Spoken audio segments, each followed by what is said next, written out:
আন্তঃৰাষ্ট্ৰীয় বজাৰত অসমৰ চাহে বজাৰ দখল কৰি অহাৰ পাছতো অসমৰ চাহ উদ্যোগসমূহ জীয়াই ৰখাৰ ক্ষেত্ৰত গুৰুত্ব নাই চৰকাৰৰ।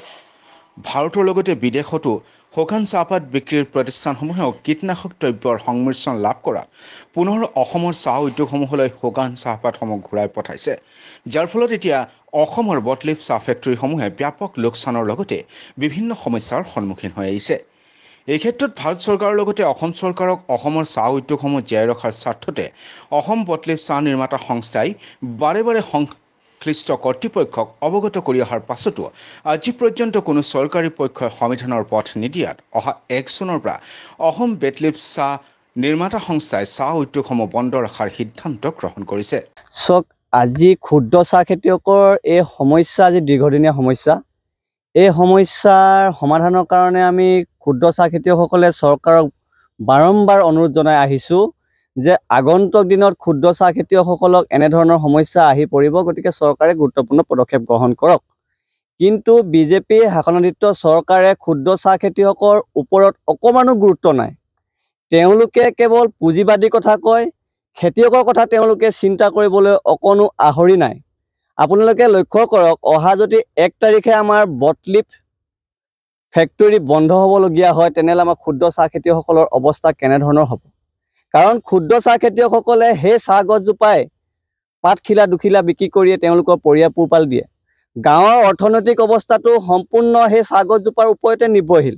গতিকে আমি চৰকাৰক বিনম্ৰতাৰে অনুৰোধ জনাব বিচাৰিছোঁ যে আজি বটলিফ ফেক্টৰীৰ যি সমস্যা, সেই সমস্যা আমাৰ ক্ষুদ্ৰ চাহ খেতিয়কৰ সমস্যা। বটলিফ ফেক্টৰী আৰু ক্ষুদ্ৰ চাহ খেতিয়কসকল এটাই মুদ্ৰাৰ ইপিঠি সিপিঠি।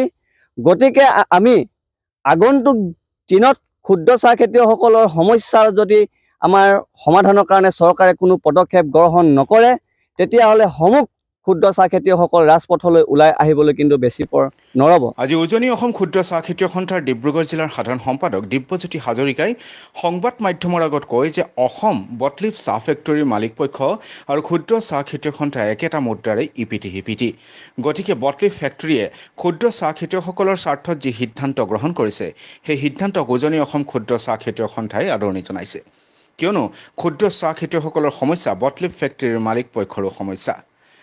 আজি ভাৰতীয় চাহ বোৰ্ডে ক্ষুদ্ৰ চাহ খেতিয়কসকলৰ লগতে বটলিফ ফেক্টৰীৰ মালিক পক্ষৰ ওপৰত যি নীতি নিৰ্দেশনা জাৰি কৰিছে, সেই নীতি নিৰ্দেশনাত বটলিফ ফেক্টৰীৰ লগতে ক্ষুদ্ৰ চাহ খেতিয়কসকল বৃহৎ লোকচানৰ সন্মুখীন হৈছে।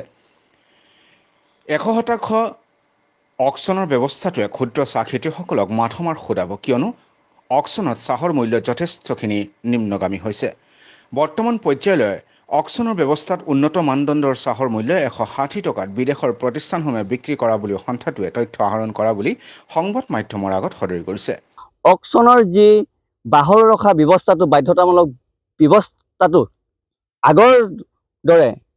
আগৰ দৰে যেনেকৈ ফেক্টৰীসকলে তেওঁলোকে অকশ্যনত দিয়াৰ ব্যৱস্থা কৰিছিল, সেই ব্যৱস্থাকে বাহল থাকিব লাগে। দ্বিতীয়তে ফেক্টৰীসমূহক বাধ্যতামূলক কৰিব নালাগে যে ক্ষুদ্ৰ চাহ খেতিয়কসকলৰ চাহ অকশ্যনত দিবই লাগিব। তেনেধৰণৰ কৰিলে আমাৰ ক্ষুদ্ৰ চাহ খেতিয়কসকলৰ আমি নিশ্চয় কম মূল্য পাম, যি মূল্য আমি কোনো দিনাখনে গ্ৰহণযোগ্য বুলি আমি ভাবিব নোৱাৰোঁ। গতিকে সন্মানীয় হিমন্ত বিশ্ব শৰ্মাৰ আমাৰ সন্মানীয় মুখ্যমন্ত্ৰীক বিনম্ৰতাৰে অনুৰোধ জনাইছোঁ, আপুনি যেন ক্ষুদ্ৰ চাহ খেতিয়কসকলৰ এই সমস্যাৰ ওপৰত এক গুৰুত্বপূৰ্ণ ভূমিকা ল'ব, আৰু সেই আশাৰে আমি বাট চাই আছোঁ। আৰু আগন্তুক 7 দিন, যিহেতু আমাৰ হাতত 7টা দিন আছে, এই 7টা দিনত চৰকাৰে এক উচিত সিদ্ধান্ত লৈ আমাক ক্ষুদ্ৰ চাহ খেতিয়কসকলক সকাহ প্ৰদান কৰিব বুলি আমি সমূহ ক্ষুদ্ৰ চাহ খেতিয়কসকলে আশাৰে বাট চাই আছোঁ। সন্থাৰ সম্পাদক দিব্যজ্যোতি হাজৰিকাই বিতংভাৱে উল্লেখ কৰি কয় যে অকশ্যনৰ ব্যৱস্থাটোৱে ক্ষুদ্ৰ চাহ খেতিয়কসকলৰ যথেষ্ট লোকচান হ'ব। গতিকে উজনি অসম ক্ষুদ্ৰ চাহ খেতিয়ক সন্থাই অকশ্যনৰ ব্যৱস্থাটোৰ পৰা আঁতৰি আহিব লাগিব। এই ক্ষেত্ৰত চৰকাৰে এক গুৰুত্বপূৰ্ণ সিদ্ধান্ত গ্ৰহণ কৰি ভাৰতীয় চাহ বোৰ্ডক এক সমস্যাৰ ক্ষেত্ৰত এক সঠিক সিদ্ধান্তত উপনীত হ'বলৈ আহ্বান জনোৱাৰ লগতে বটলিফ ফেক্টৰীৰ মালিক পক্ষই লোৱা সিদ্ধান্তত সকলো ক্ষুদ্ৰ চাহ খেতিয়ককে সহযোগিতা আগবঢ়াবলৈ উজনি অসম ক্ষুদ্ৰ চাহ খেতিয়ক সন্থাই আহ্বান জনাইছে।